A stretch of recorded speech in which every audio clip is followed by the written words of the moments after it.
Selamat sore, kita berjumpa lagi dalam acara KPA Online Tamrin yang diselenggarakan setiap hari Senin dan Kamis. Pada hari ini kita akan kembali melanjutkan pembahasan kita tentang materi pelajaran KPA Online Tamrin ini. Namun sebelumnya, mari kita sama-sama berdoa. Allah yang besar, Allah yang kasih, terpujilah Engkau Tuhanku. Berkatilah sepanjang kegiatan kami untuk mempelajari firman-Mu pada petang hari ini. Kami serahkan setiap peralatan yang kami gunakan. Kami serahkan setiap firman yang akan kami ulas pada sore hari ini. Kehendak-Mu saja yang jadi. Diberkatilah mereka yang mendengarkan, diberkati juga mereka yang belum sempat mendengarkan. Di dalam tangan-Mu kami mohonkan, demi anak-Mu yang tunggal, Yesus Kristus yang menjadi juru selamat kami. Amin. Pelajaran kita sore hari ini berjudul Juru Selamat yang Selalu Hadir. Saat seorang Skotlandia bernama Peter tersesat di padang rumput tempat pembuangan sampah pada suatu malam yang gelap, Tuhan memanggil namanya, Peter.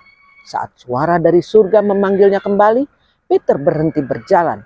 Ia melihat ke bawah dan ia menemukan bahwa ia hanya tinggal selangkah lagi akan jatuh ke tambang batu kapur yang sudah terbengkalai.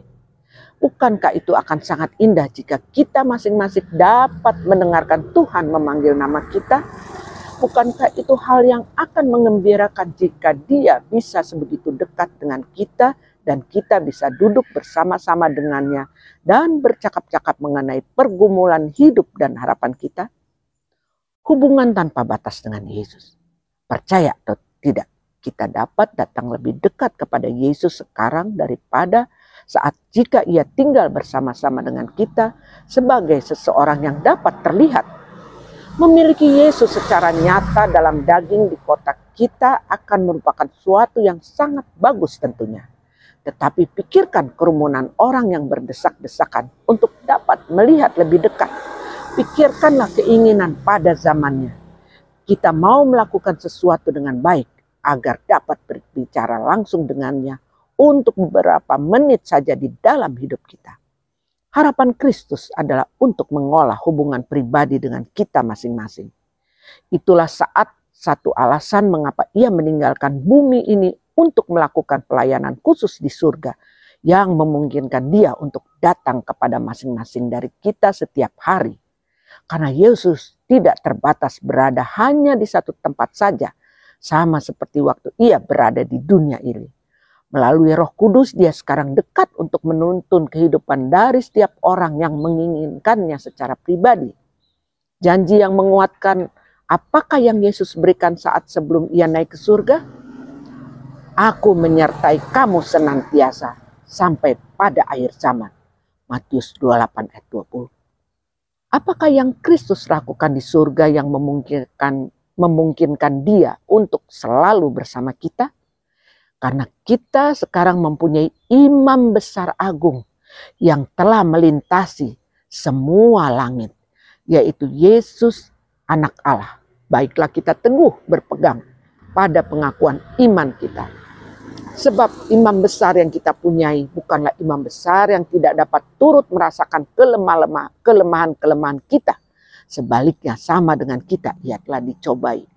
Hanya saja ia tidak berbuat dosa. Sebab itu marilah kita dengan penuh keberanian menghampiri tahta kasih karunia supaya kita menerima rahmat dan menemukan kasih karunia untuk mendapatkan pertolongan kita pada waktunya. Ibrani 4 ayat 14-16.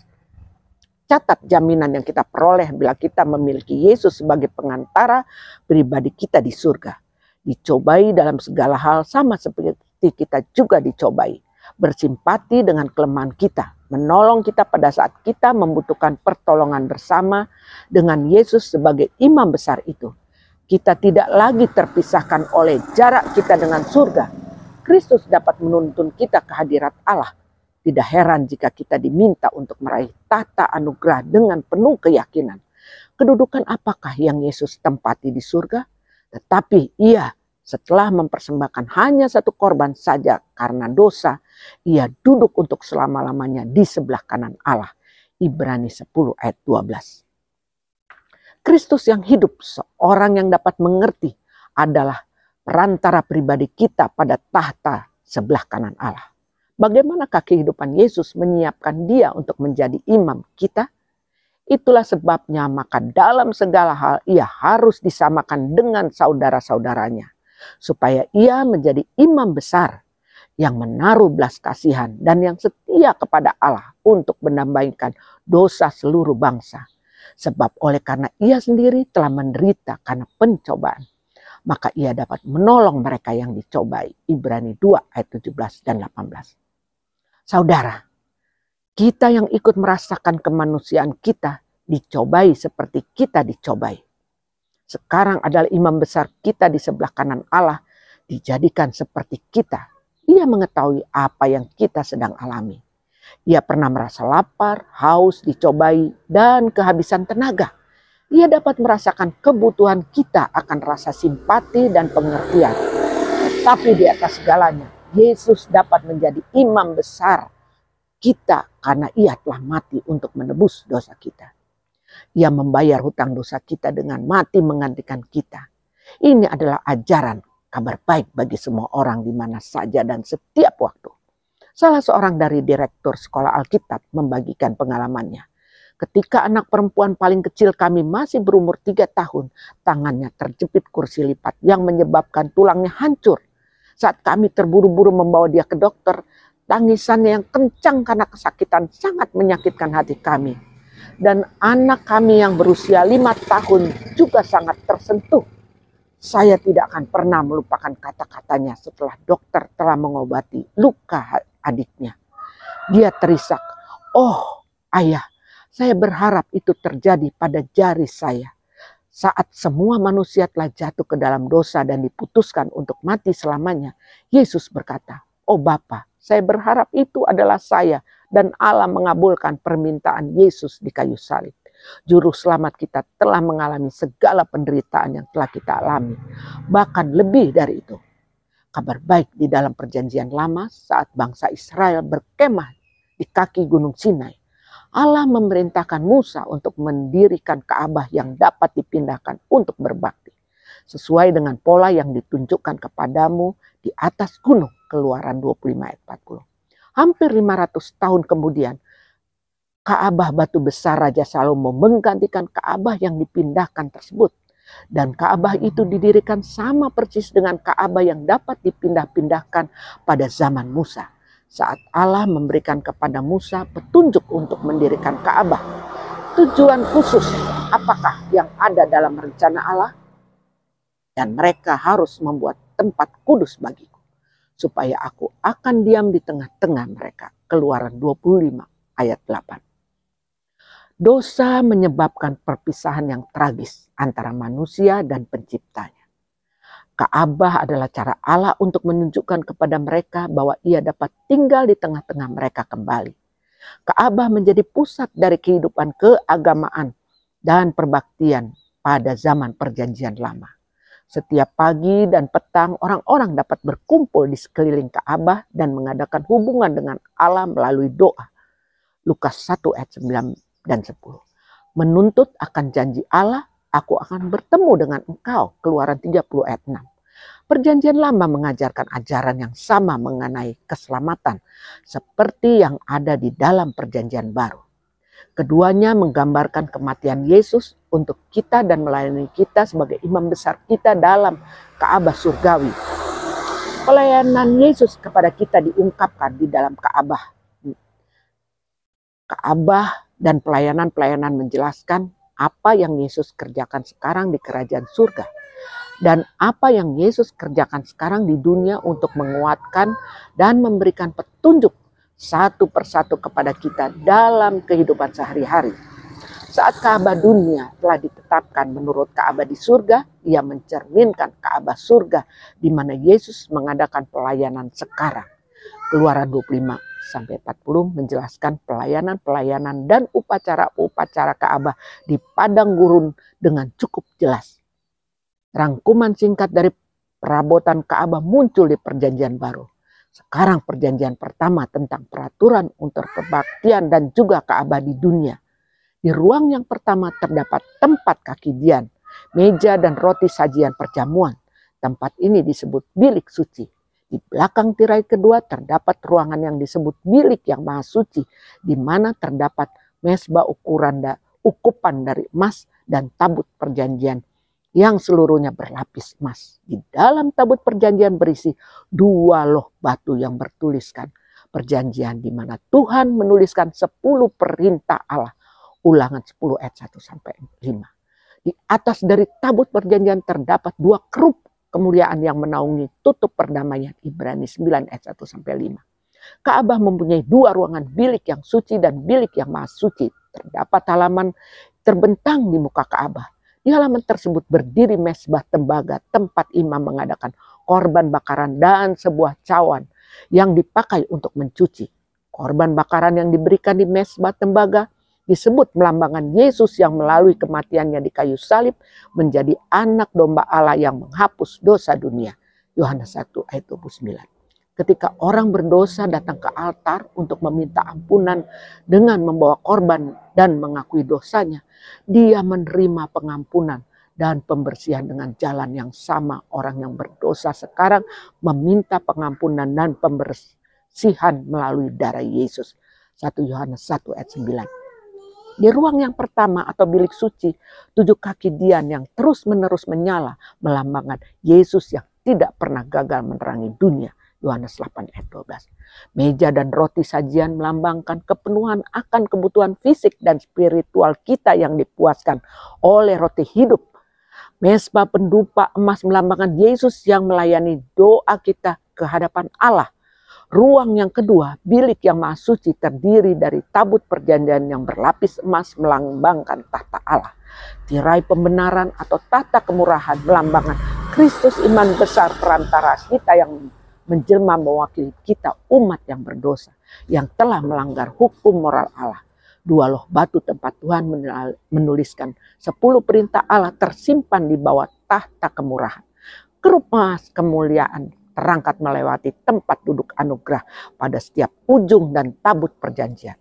Cahaya kemuliaan tersinar di antara 2 kerup melambangkan kehadiran Allah sendiri.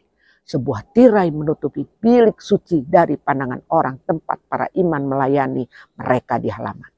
Tirai yang kedua di depan bilik yang maha suci memisahkan ruang bagian dalam para imam yang memasuki ruang pertama Ka'bah. Ketika Yesus mati di kayu salib, apa yang terjadi dengan tirai tersebut? Pada saat itu tirai di Ka'bah terbelah menjadi 2 dari atas ke bawah. Matius 25 ayat 51. Bilik yang maha suci dapat dilihat ketika Yesus mati. Setelah Yesus mati tidak ada lagi tirai yang memisahkan Allah yang suci dengan orang-orang saleh. Yesus imam besar kita mengantara kita ke hadirat Tuhan. Kita mempunyai seorang imam besar sebagai kepala rumah Allah. Karena itu marilah kita menghadap Allah dengan hati yang tulus, ikhlas dan iman yang teguh. Oleh karena hati kita telah dibersihkan dari hati nurani yang jahat dan tubuh yang telah dibasuh dengan air yang murni. Sebuah wahyu tentang kematian Yesus untuk menyelamatkan kita. Sama seperti Ka'bah di bumi dibuat sebagai tiruan yang kecil dari Ka'bah di surga tempat Yesus melayani kita sekarang. Pelayanan yang dilaksanakan pada Ka'bah yang ada di bumi adalah gambaran dan bayangan dari apa yang ada di surga. Ibrani 8 ayat 5. Tetapi ada perbedaan, para imam yang melayani di Ka'bah bumi tidak dapat mengampuni dosa. Tetapi di kayu salib Yesus hanya 1 kali saja menyatakan dirinya pada zaman akhir untuk memutuskan dosa oleh pengorbanannya. Dalam perjanjian lama pada buku Imamat, dijelaskan secara terperinci pelayanan-pelayanan yang ada dalam Ka'bah. Upacara-upacara dibagi menjadi 2 bagian, pelayanan harian dan pelayanan tahunan. Pelayanan menjelaskan tentang pelayanan tahunan. Di dalam pelayanan harian, para imam memberikan korban perorangan untuk seluruh umat. Ketika seseorang berbuat dosa, ia harus membawa binatang yang tidak tercatat sebagai korban persembahan atas korban penghapus dosa, dan penyembelihan korban itu di tempat korban bakaran. Imamat 4 ayat 29. Kesalahan dari orang yang berdosa harus dipindahkan kepada korban bakaran dengan cara mengakui dosanya dan menaruh tangannya di atas kepala korban tersebut. Ini melambangkan Kristus menebus dosa kita di Bukit Golgota. Seorang yang tidak berdosa menjadi berdosa untuk kita. Korban bakaran harus dibunuh dan darahnya tertumpah karena korban bakaran tersebut menunjuk langsung kepada hukuman yang maha tinggi bahwa Kristus menderita di kayu salib. Kenapa darah? Tanpa pertumpahan darah tidak ada pengampunan. Apa yang terjadi di Ka'bah dalam perjanjian lama menggambarkan langsung suatu perbuatan penyelamatan yang besar dari Kristus. Mati untuk dosa kita, dia telah masuk satu kali untuk selama-lamanya ke dalam yang kudus dengan membawa darahnya sendiri. Dan dengan itu dia telah mendapat kelepasan yang kekal. Saat darah Yesus tertumpah di kayu salib untuk dosa kita, tabir bait suci terbelah dua dari atas sampai ke bawah. Karena pengorbanan Yesus di kayu salib, binatang korban sudah tidak lagi dibutuhkan. Saat Yesus menumpahkan darahnya dari kayu salib, ia menawarkan hidup ketaatannya yang sempurna sebagai ganti dari kegagalan kita. Saat Bapa dan Anak terpisah di Bukit Golgota, Allah Bapa berbalik dengan kesedihan yang mendalam dan Anak mati dengan hati yang hancur.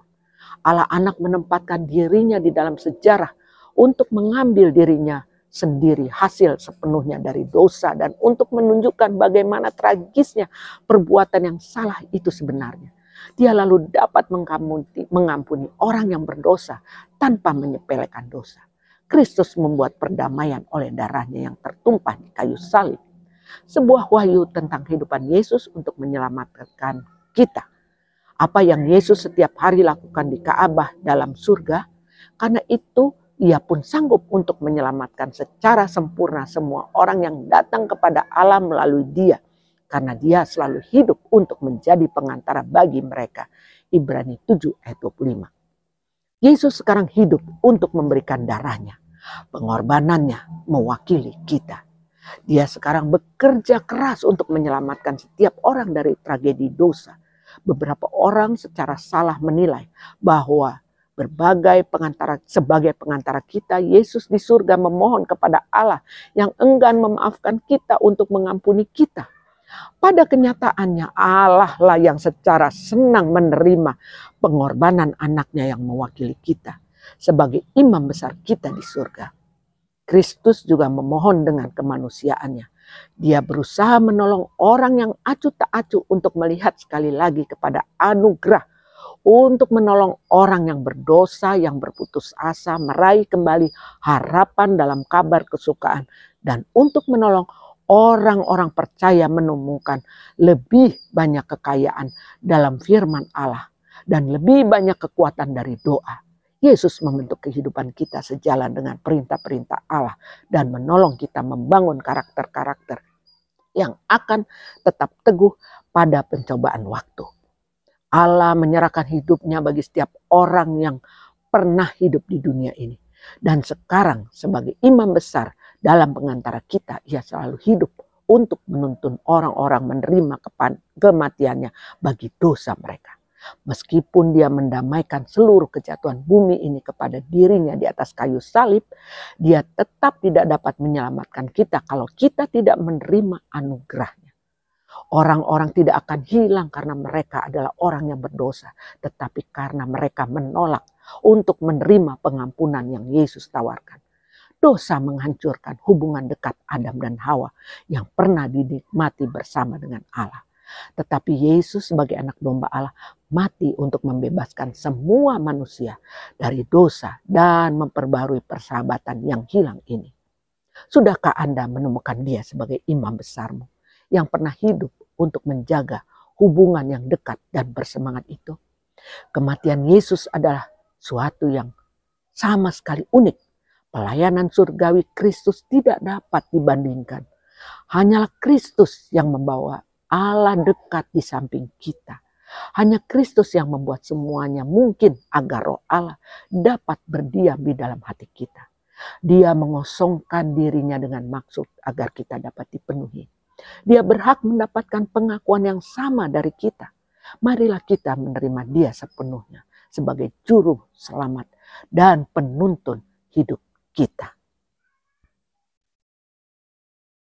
Baik, pelajaran ini kita telah selesaikan. Kita akan bertemu lagi pada minggu mendatang untuk mempelajari materi yang berbeda. Mari kita sama-sama berdoa. Terima kasih Bapa, kuasa-Mu begitu indah, kuasa-Mu begitu luar biasa, sehingga memberi kami pengampunan Bapa. Dan biarlah pengampunan itu boleh kami terima Tuhan, karena hanya dengan jalan itu kami anak-Mu boleh diselamatkan. Terima kasih atas pelajaran yang indah ini. Kami akan bertemu kembali pada minggu mendatang. Berkat-Mu kiranya tercurah bagi setiap umat-Mu. Di dalam nama Yesus kami berdoa dan mengucap syukur. Amin. Baik, sampai jumpa minggu depan. Tuhan memberkati.